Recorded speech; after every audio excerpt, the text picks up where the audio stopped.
Capítulo 5. Vários tipos de sonhos clarividentes. Outros experimentos para você. Todos os sonhos são clarividentes? Nossos experimentos. Meus próprios registros de sonhos me convencem de que, em sonhos, recebemos informações sobre eventos futuros, informações que não poderíamos ter recebido de nenhuma outra maneira. Esses dados podem vir do subconsciente pessoal, podem vir de áreas mais profundas da personalidade humana. Independentemente de sua fonte, as informações podem ser úteis e, às vezes, podem ser usadas de maneira bastante prática. Seus próprios registros de sonhos devem permitir que você perceba as maneiras pelas quais você pessoalmente prevê eventos futuros. Muito provavelmente, você sempre teve sonhos clarividentes, embora não estivesse conscientemente ciente deles. Você não tinha o hábito de recordar nenhum de seus sonhos, exceto os mais incomuns. Portanto, não é estranho que você não tenha reconhecido os eventos previstos quando eles ocorreram na realidade física. Há muitas perguntas diante de nós, no entanto. Todos os sonhos são clarividentes até certo ponto? Você percebe o futuro mais claramente em seus sonhos em diferentes períodos? Existem, por exemplo, variações sazonais? Seu próprio subconsciente distorce o que poderia ser informação clarividente válida? Você poderá responder a muitas dessas perguntas por si mesmo. Posso tentar responder a algumas delas para você de forma geral.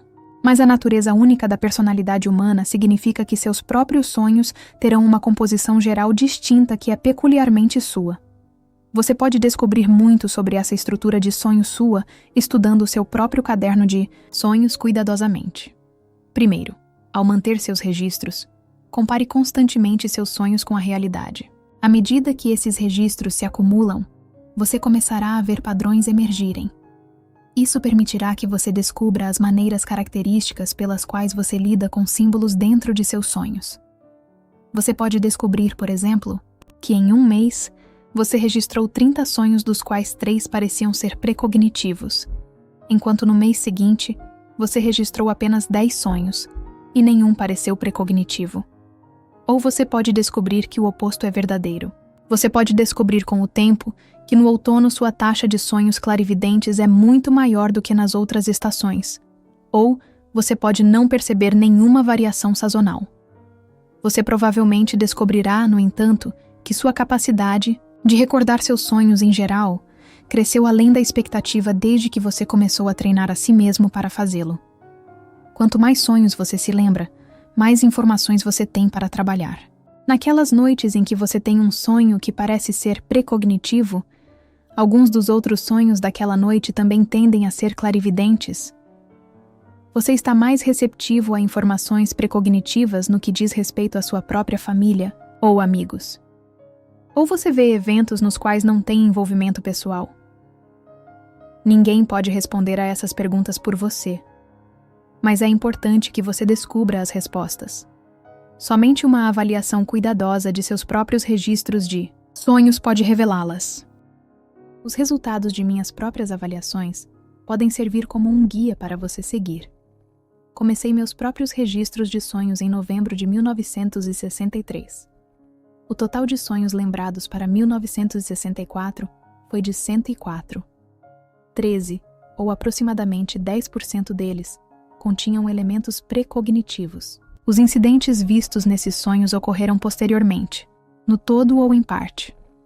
Não havia outra maneira pela qual eu pudesse ter recebido conhecimento desses eventos. 13. Novamente, aproximadamente 10% dos 104 sonhos envolveram instrução psíquica de algum tipo. Neles, eu estava recebendo lições de vários tipos. Mais 5 lidavam com cura psíquica. Estes podem ter sido simplesmente causados por meu envolvimento consciente com o campo da PS em geral, ou podem ser atribuíveis a comunicações, definidas entre mim e outros em um momento em que o ego não podia fazer nenhuma objeção eficaz. O leitor pode decidir por si mesmo. Observe que em todo o ano de 1964, apenas 104 sonhos foram registrados. Na época, fiquei satisfeito por ter me lembrado de tantos. Como a maioria de vocês, antes eu só me lembrava dos sonhos espetaculares, ocasionais. Nos 5 meses seguintes, no entanto, De janeiro de 1965 a maio de 1965, um total de 174 sonhos foram registrados. Prova de que o condicionamento e a prática são importantes. Em 1964, uma média de um sonho por noite foi observada. 4 sonhos em uma noite foi o maior número registrado. Obviamente, em muitas noites eu não me lembrava de nenhum. De janeiro a maio de 1965, no entanto, naquelas noites em que eu me lembrava de sonhos, a média era de 3 sonhos por noite. Em vários casos, 8 sonhos para uma noite foram registrados, e o maior número, atingido em uma noite, foi de 13 sonhos.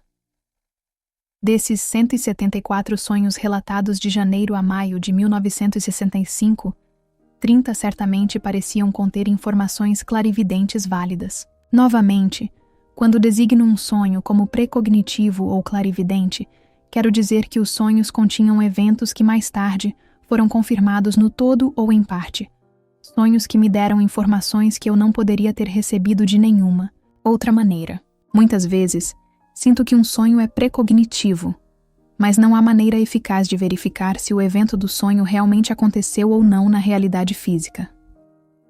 Em tal caso, naturalmente, o sonho não é listado como precognitivo. Meus registros deixam claro que nem todos esses sonhos são de uma variedade incomum ou surpreendente. Muitos deles são bastante comuns e pode ser por esse motivo que são tão frequentemente esquecidos completamente. A seguir, alguns exemplos do meu próprio caderno. Eles darão a você uma ideia de como classificar seus próprios sonhos. Aqui está um exemplo do que considero um bom sonho clarividente. Em 27 de outubro de 1964, sonhei que a velha máquina de lavar no porão do nosso prédio de apartamentos desenvolveu um vazamento. O sonho era tão insignificante que quase o descartei. Embora eu o tenha contado a Robert no café da manhã e o tenha anotado em um pedaço de papel que foi inserido em meu caderno, esqueci de anotá-lo no próprio caderno até o dia seguinte. Em primeiro lugar, ninguém usava a velha máquina de lavar há pelo menos 2 anos, pois ela não estava em boas condições de funcionamento. Em 28 de outubro, na manhã seguinte ao sonho, o cano de água conectado à máquina quebrou. A água jorrou pela máquina de lavar, encheu os tanques próximos e jorrou para o chão. O porão ficou inundado até uma profundidade de 10 centímetros. Eu mesmo descobri a inundação.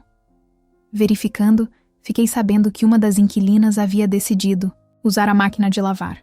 Quando ela saiu, estava tudo em ordem. Eu não usava a máquina há vários anos e não tinha motivos para supor que mais alguém a usaria.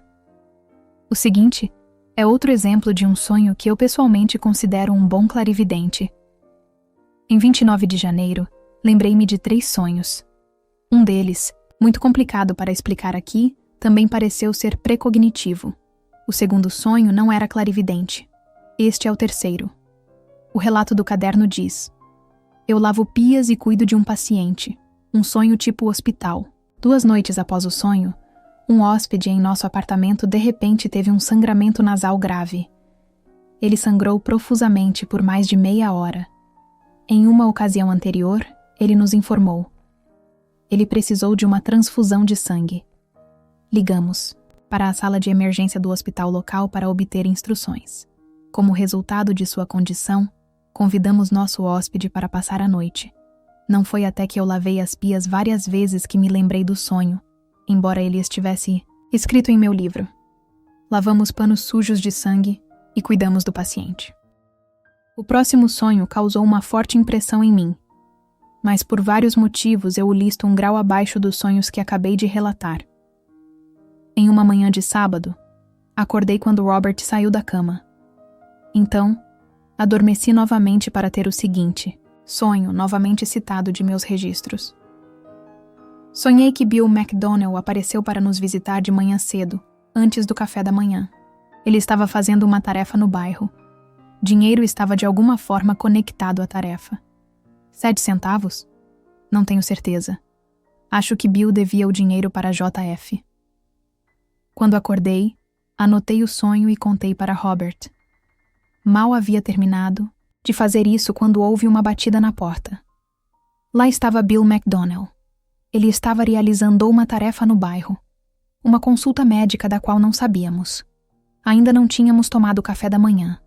Dinheiro estava envolvido na consulta, embora não os 7 centavos do sonho. Enquanto conversávamos, Bill mencionou JF. Como Bill é um visitante frequente em nossa casa, não dei ao sonho uma classificação tão alta quanto os mencionados anteriormente. Além disso, o JF mencionado é um conhecido em comum. Não havia nada de incomum no fato de Bill o ter mencionado em nossa conversa. Bill disse que havia pensado em nos visitar enquanto ainda estava no consultório médico. Isso seria durante o tempo aproximado do meu sonho. Então, também é possível que a telepatia tenha operado neste caso. Nos sonhos que acabei de relatar, no entanto, os elementos precognitivos são bastante fáceis de reconhecer. Eles aparecem de uma forma mais ou menos pura, sem distorção. Mas e a possibilidade de que em alguns sonhos informações clarividentes válidas estejam misturadas com outros elementos do subconsciente pessoal? Meus próprios registros parecem mostrar que este é frequentemente o caso. Um estudo atento de seu próprio caderno também pode trazer isso à tona. As conclusões apresentadas neste capítulo são baseadas em um estudo de mais de 600 sonhos, mais de 400 meus e 200 de Robert. O estudo até agora se estende por um período de 2 anos. Espera-se que nossas informações sejam ampliadas à medida que este estudo continuar. Os próprios sonhos formam o material básico. Somente uma investigação sistemática sobre a natureza dos sonhos levará à descoberta de seus principais ingredientes e características. Meus próprios registros de sonhos oferecem algumas questões evocativas, e estou pessoalmente convencida de que, muitas vezes, informações clarividentes legítimas estão entrelaçadas com outros materiais subconscientes. O trabalho que fiz até agora me leva a acreditar que, em sonhos, às vezes não apenas recebemos dados sobre eventos futuros, mas também elaboramos em sonhos soluções prováveis para esses eventos, enfrentando-os no estado de sonho antes de lidarmos com eles na realidade física. Em outras palavras, é possível que tais sonhos nos preparem com antecedência para eventos que ocorrerão posteriormente. Devido a essa mistura de materiais de sonhos, sem registros cuidadosos, é quase impossível separar informações clarividentes válidas de toda a ação do sonho em muitos casos. Existem semelhanças suficientes, no entanto, para que o exame possa esclarecer tais informações clarividentes. Estou preocupada aqui não com sonhos em que eventos precognitivos não estão disfarçados, mas com sonhos em que esses eventos estão mesclados com soluções de sonhos. Podemos, portanto, elaborar nossas soluções para eventos futuros dentro dos próprios sonhos e escolher na situação do sonho a melhor solução possível. Algumas características de sonhos clarividentes parecem se revelar apenas após estudo. Minha própria experiência me leva a acreditar que sonhos clarividentes têm a tendência de ocorrer em grupos. Se um sonho para uma determinada noite tem elementos precognitivos, então outros sonhos para essa mesma noite também tendem a ser precognitivos. Alguns exemplos do meu caderno tornarão esses pontos mais claros e também darão a você uma ideia do que procurar quando avaliar seus próprios registros de sonhos. Considere os seguintes sonhos que ocorreram todos dentro de um período de 4 noites. Sonho A. 15 de fevereiro de 1965. Eu vejo Robert cair no chão com um ataque de algum tipo. Ele cai em frente à pia da cozinha. Sonho B. 15 de fevereiro de 1965. Eu sonho que temos uma casa cheia de gente. Uma velha amiga, SC, é uma das convidadas. Sonho C. 15 de fevereiro de 1965. Uma mesa em um restaurante se transforma em uma cama. Um grupo de pessoas mais velhas observa enquanto Robert e eu arrumamos a cama. Alisamos o lençol. Sonho D. 16 de fevereiro de 1965. Eu sonho que Robert e eu estamos procurando um apartamento. Sonho E. 17 de fevereiro de 1965. Eu sonho com Nosso Senhorio e o restaurante que ele possui, em conexão com integração.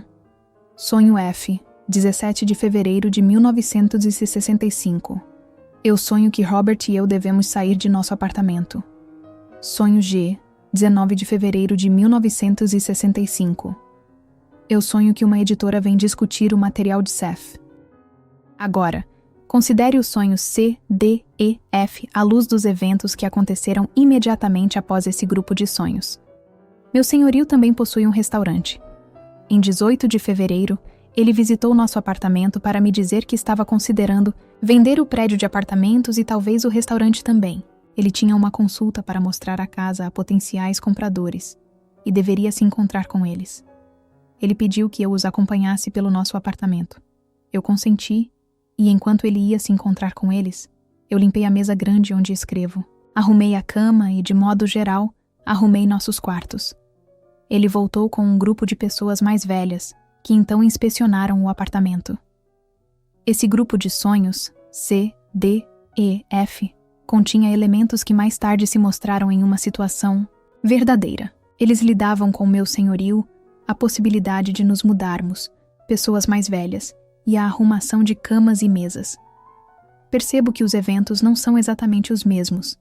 Os sonhos me avisaram, no entanto, que nossa situação de vida poderia ser alterada. Se o senhorio vendesse o prédio de apartamentos, eu estava conscientemente preocupada que nosso aluguel aumentasse além de nossas possibilidades. Em um sonho, eu vi Robert e eu mesmo procurando um novo apartamento. Embora não tenhamos feito isso, e o negócio não tenha se concretizado, estou convencida de que naquele sonho eu estava elaborando possíveis soluções para o problema que foi previsto. Agora considere os sonhos A e B, ambos da mesma noite. Em um, eu vejo Robert cair no chão, em um ataque de algum tipo. Em outro, a casa está cheia de gente, incluindo SC. Os sonhos ocorreram em 15 de fevereiro. Em 24 de março, mais de um mês depois, Robert acordou, entrou no banheiro e caiu no chão em um desmaio repentino em frente ao chuveiro. Naquele mesmo dia, tivemos mais companhia do que geralmente temos em 2 semanas. Enquanto eu tentava cuidar de Robert, que estava com um vírus particularmente ruim, a companhia continuava chegando. Entre os visitantes estava a SC. Nós a tínhamos visto apenas 2 vezes em 8 anos. Se o sonho não estivesse em meus registros, e se a semelhança entre o sonho e os eventos reais não tivesse sido enfatizada pelos eventos todos acontecendo no mesmo dia, como os sonhos ocorreram na mesma noite, eu nunca teria percebido a conexão. Aqui gostaria de acrescentar uma nota sobre o bloqueio de sonhos perturbadores. O sonho sobre a doença de Robert me assustou a tal ponto que me peguei pensando: eu não vou me lembrar deste, eu não gosto do som disso. Então, me corrigindo, me forcei a escrevê-lo imediatamente. Caso contrário, teria sido esquecido, de propósito. No entanto, esse sonho, como o sonho da mudança, me ajudou a me preparar para eventos físicos que ocorreram posteriormente. Os sonhos de mudança forneceram informações generalizadas sobre a possibilidade de que nossas condições de vida pudessem ser alteradas. Eu teria ficado muito mais nervosa ao ser informada dos planos do nosso senhorio, se um sonho já não me tivesse avisado deles. E se eu já não tivesse enfrentado a possibilidade de me mudar sonhando que procurávamos outro apartamento. O ataque de Robert, sabido com antecedência, também me preparou psicologicamente para sua doença. Isso deixa um outro sonho, de 19 de fevereiro, em que uma editora chegou para discutir o material de Seth. Na época do sonho, eu não estava lidando com nenhuma editora. O material de Seth estava na Frederick Fell Inc. há mais de 5 meses. Robert escreveu solicitando a devolução do material. Em 7 de março, recebemos uma carta de uma editora que havia assumido um cargo na editora. Nesse meio tempo, ela havia me enviado um cartão que eu nunca havia recebido. Na carta, ela discutiu o material de Seth, bem como este manuscrito. Ela não me visitou pessoalmente, no entanto. Durante todo o tempo em que os registros foram mantidos, nenhum outro. Sonho sobre editoras. SC. Mudança ou doenças foi notado. Eles estão incluídos neste livro porque continham elementos reconhecíveis de eventos que aconteceram posteriormente, mas careciam da precisão clara dos sonhos mencionados anteriormente. Ao mesmo tempo, eles parecem sugerir que, em sonhos, não apenas prevemos alguns eventos futuros, mas tentamos resolver problemas futuros na situação do sonho. As semelhanças entre os eventos do sonho e os eventos físicos mencionados podem facilmente ser atribuídas ao acaso. Estes não são os únicos exemplos de tais sonhos agrupados, no entanto. Meu caderno apresenta muitos outros, todos os quais parecem dar diferentes facetas de uma situação real posterior. O evento previsto pode estar misturado com outros sonhos em que elaboramos soluções. Por esta razão, muitos sonhos clarividentes não pareceriam a princípio ser tais, enquanto o estudo pode nos permitir separar os vários elementos do sonho e tornar as conexões claras. Não há outra maneira adequada de descobrir a natureza e as características dos sonhos, exceto examinando a matéria dos próprios sonhos. Um exame de seus próprios registros de sonhos mostrará seu método pessoal de combinar vários elementos do sonho. A experiência, então, permitirá que você separe dados clarividentes quando não estiverem cristalinos. Inclinar-se demais para trazem um esforço para aceitar todos os sonhos como precognitivos apenas confundirá a questão. Integridade e bom senso são necessários para suas próprias avaliações. Uma investigação minuciosa de sonhos mistos pode acrescentar mais ao nosso conhecimento da personalidade e potenciais humanos do que um estudo de sonhos clarividentes, mais claros, uma vez que tal estudo estaria profundamente envolvido com o funcionamento do eu interior, não apenas em perceber dados precognitivos, mas em usá-los em termos práticos. Se prevemos eventos em sonhos, e também os interpretamos e tentamos elaborar várias soluções para eles, então o estado de sonho é mais prático do que jamais supusemos. Agora, e quanto à distorção deliberada de informações precognitivas válidas em sonhos? É possível que muitas vezes recebamos conhecimento de eventos futuros e depois o distorcemos em sonhos? Acho que isso é muito possível. E quando isso ocorre, aumenta a dificuldade de avaliar exatamente quantos dados recebemos. Nesses casos, a informação precognitiva pode ser completamente usada ou traduzida pelo subconsciente pessoal em outro tipo de drama de sonho. Há muitas razões para o subconsciente distorcer tal material. A natureza do evento pode ser desagradável. Se for assim, a informação pode chegar claramente simplesmente porque requer alguma ação definida futura de nossa parte, que não pode ser evitada. Ou, um evento desagradável previsto pode ser um que não requer nenhuma ação de nossa parte, e portanto sentimos que podemos distorcê-lo com segurança. O evento pode apresentar problemas de longa data, ou a informação simplesmente pode não chegar forte o suficiente para forçar seu reconhecimento. Aqui estão alguns exemplos que mostrarão o que quero dizer. Novamente, temos uma sequência, agrupada. Todos os 3 sonhos ocorreram na mesma noite, 18 de fevereiro de 1964. Sonho A. Entro no escritório de 2 editores de revistas. Estou desconfortável ao abrir a porta. Há uma sensação distinta de que não fiz nenhuma venda. Há algum problema no patamar lá fora? Sonho B. Recebo um telefonema de uma mulher estranha. Ou eu ligo para ela. Ela não quer ser incomodada. Surpreso, digo a ela que minha mãe me deu o número dela e pediu para eu ligar. Sonho C. Um sonho sobre uma velha amiga, Sra. G. No dia seguinte a esses sonhos, uma revista rejeitou uma história minha, O Forasteiro. Lembre-se que minha anotação do sonho incluía a palavra fora. O sonho me deixou saber, pelo menos, que uma história havia sido rejeitada. No mesmo dia, recebi uma carta de minha mãe, na qual ela dedicou a maior parte de seus comentários à discussão sobre uma mulher que eu não conheço, uma estranha. Ela se desculpou na carta por dedicar tanto dela a essa mulher. Minha mãe também me deu algumas notícias da velha amiga, Sra. G, mais uma vez. Tais semelhanças podem facilmente ser descartadas como acaso, particularmente porque os elementos precognitivos não são claramente dados.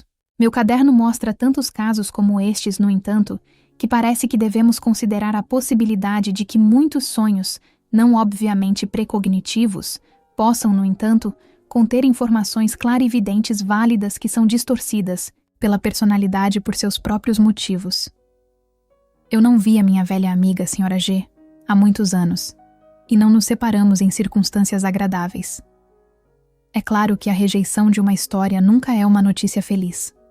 Talvez, inconscientemente, eu estivesse com ciúmes porque minha mãe dedicou tanto espaço em sua carta a uma mulher que eu não conheço. Ao todo, porém, Nenhuma ação imediata foi necessária de minha parte no que diz respeito aos eventos reais. É possível que eu simplesmente tenha distorcido o material. No entanto, não fiquei surpresa ao receber a carta de minha mãe com menção à Sra. G, nem fiquei surpresa ao encontrar a rejeição no correio do dia. Elementos precognitivos podem se mostrar, então, em pelo menos 3 tipos de sonhos. Aqueles em que a informação clarividente é clara, concisa e inconfundível. Aqueles em que está misturada com dramas de sonhos, em que as soluções para os problemas envolvidos são elaboradas. E aqueles em que a informação é distorcida pelo subconsciente em um grau considerável. Um estudo de seus próprios registros de sonhos permitirá que você reconheça essas tendências. Obviamente, também é necessário verificar os eventos diários e compará-los com os eventos dos sonhos. Não ajudará a aproveitar toda pequena coincidência e rotulá-la como precognitiva. Por outro lado, não servirá para ignorar as possibilidades que os 2 últimos tipos de sonhos parecem apresentar. Todos os sonhos são clarividentes, então. Se você sonhar com uma morte na família, a morte real necessariamente resultará? Parece claro que nem todos os sonhos são clarividentes. Um sonho sobre uma morte, por exemplo, pode ser meramente a expressão de uma preocupação subconsciente com a inevitabilidade da morte. Tal sonho pode representar um desejo reprimido de que a pessoa envolvida seja de fato atingida pela morte. Um desejo que é liberado de forma inofensiva o suficiente pelo eu adormecido. Não se alarme com esses sonhos quando eles ocorrerem. Eles podem apenas refletir uma queda momentânea de ânimo de sua parte. Antes de deixarmos o assunto dos sonhos, vamos considerar muito brevemente a possibilidade de que alguns deles contenham comunicações telepáticas. Meus próprios registros mal insinuam essa conexão entre sonhos e telepatia. Uma situação em particular, no entanto, despertou meu interesse a esse respeito. Em um sonho, li um artigo crítico sobre o material de Seth. Precisamente neste momento, Robert me acordou. Ele disse com raiva: "Você leu aquele artigo sobre o material de Seth?" "Que artigo?" eu disse instantaneamente interessada. Mas ele ou estava falando durante o sono ou havia acordado apenas por um instante. O incidente, é claro, não prova nada. Desde então, no entanto, ouvi falar de outras experiências semelhantes e acho toda a questão intrigante. É facilmente possível que Robert tenha falado durante o sono, mencionado um artigo com o qual estava sonhando e me levado a ter o mesmo tipo de sonho. Há também a possibilidade de que, em sonhos, recebamos sugestões às quais reagimos então na vida de vigília. A experiência de vigília então pareceria ser clarividente quando não era. Somente investigações cuidadosas de tal material de sonho podem nos dar respostas definitivas para todas as perguntas aqui apresentadas. Para seus próprios experimentos, então, continue seu caderno de sonhos, certificando-se de que você data todos os sonhos e eventos. Verifique constantemente os acontecimentos diários com seus sonhos. Avalie o conteúdo de seu caderno a cada mês. Nesta avaliação, procure o seguinte: A. Número de sonhos registrados. Isso permitirá que você trace seu próprio progresso. B. Número de sonhos que parecem ser precognitivos. Isso deve incluir sonhos que parecem ser claramente clarividentes. Sonhos em que os elementos clarividentes estão misturados com tentativas de solução de problemas conectados com eventos previstos. E sonhos que contêm elementos clarividentes que são distorcidos pelo subconsciente. C. A natureza geral do material precognitivo que você geralmente recebe. É provável que seja de natureza pessoal, por exemplo? Ou você prevê eventos nos quais pode não participar? Eventos políticos, manchetes de jornais, etc. D. Um agrupamento de sonhos precognitivos. Procure também por variações sazonais. E. Quaisquer símbolos de sonho unificadores que possam aparecer de várias maneiras em seus sonhos, ou dentro de qualquer série de sonhos. Estes serão brevemente explicados nos trechos do material de Seth que seguem. Os trechos dizem respeito a sonhos e clarividência, e são interessantes de vários pontos de vista. Trechos da seção 45. Se causa e efeito fossem uma lei absoluta, então a continuidade também teria que ser uma lei absoluta, e toda e qualquer evidência de clarividência seria absolutamente impossível. É somente porque, basicamente, não há causa e efeito, mas meramente causa e efeito aparente, e nenhum passado, presente e futuro, que a clarividência é possível em seu universo. Embora a consciência da clarividência seja bastante rara, ela existe e, embora diluída na maioria dos casos, é um método natural de alertar os indivíduos sobre acontecimentos com os quais seus próprios sentidos físicos não estariam familiarizados. É um método natural de proteger o indivíduo através de um conhecimento interior de eventos. Sem clarividência constante por parte de todo homem e mulher, a existência em seu plano envolveria tamanha insegurança psicológica interna que seria completamente insuportável. Os indivíduos são sempre avisados de desastres, para que o organismo possa se preparar com antecedência. A hora da morte é conhecida. Conscientemente, esse tipo de conhecimento não é dado ao ego por razões óbvias, mas todo o organismo, através de seus sentidos internos, está equipado com conhecimento subconsciente de desastres pessoais, mortes e assim por diante. A personalidade decidindo por si mesma, antecipadamente, o que considera desastroso. Os membros da espécie sabem com antecedência de suas guerras. Assim como a telepatia opera constantemente em um nível subconsciente como base para toda linguagem e comunicação, a clarividência opera continuamente para que o organismo físico possa se preparar para enfrentar seus desafios. Isso é suficiente para uma sessão, meus pombos. Trechos da sessão 93. Considerável confusão pode resultar se um sonho de um nível do subconsciente for interpretado à luz de dados que pertencem a outro nível inteiramente. Muitos indivíduos se sentem mais à vontade com certos aspectos subconscientes, com o resultado de que podem estar mais conscientes de sonhos que se originam em áreas subconscientes particulares e relativamente inconscientes de sonhos que se originam em outras áreas. Encontraremos em muitos casos, principalmente, sonhos que se originam na camada do subconsciente pessoal, os mais simples sendo aqueles que têm referência imediata à vida consciente diária. Embora tal sonho seja menos complexo do que outros, é, no entanto, uma construção surpreendente. Embora possa parecer que todos os sonhos são aglomerações aleatórias de símbolos ou eventos não relacionados, veremos que um dos atributos mais importantes de qualquer sonho é, de fato, a discriminação.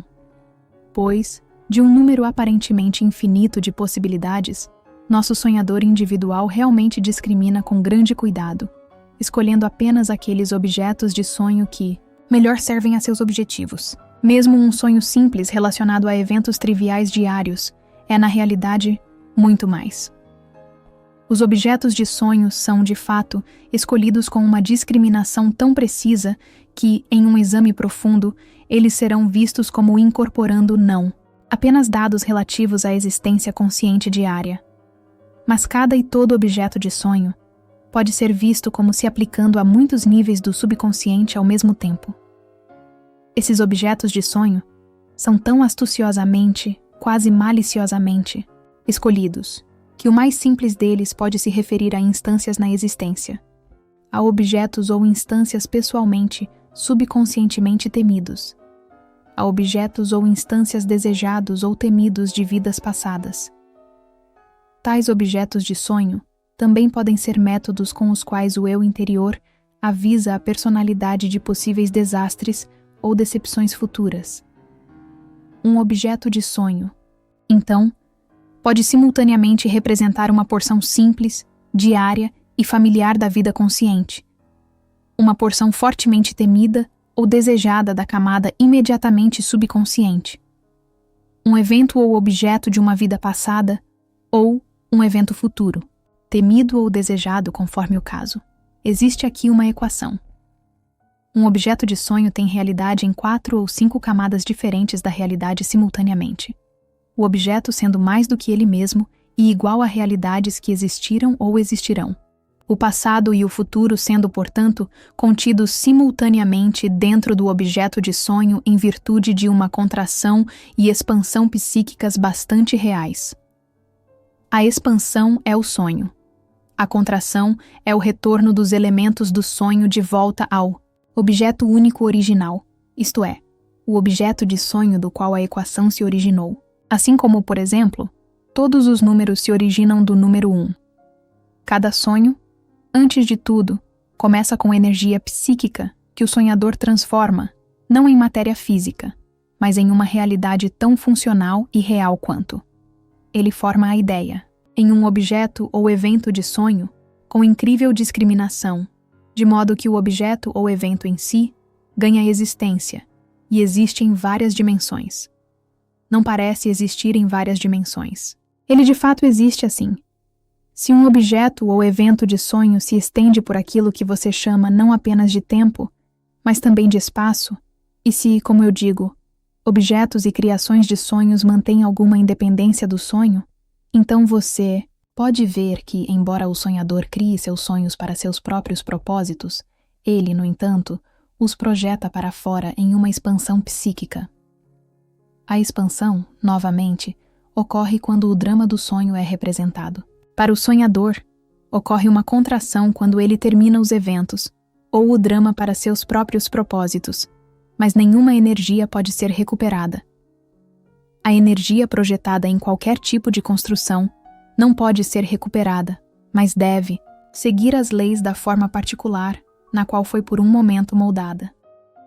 Portanto, quando o sonhador contrai seus objetos multirrealistas para trás, terminando para si mesmo o sonho que ele construiu, ele o termina apenas para si mesmo. A realidade do sonho continua. Não me importa se essa ideia agora parece impossível, seja para você e Hubert ou para outros. O fato permanece que é assim. O fato também permanece que em outros níveis, mas não nos conscientes, você e cada indivíduo sabem que o mundo dos sonhos é de fato construído pelo eu interior, com o máximo cuidado, com precisão conhecida, apenas pelas intuições. E cada indivíduo sabe que uma criação tão esplêndida como esta, então, existe além do eu que foi sua origem.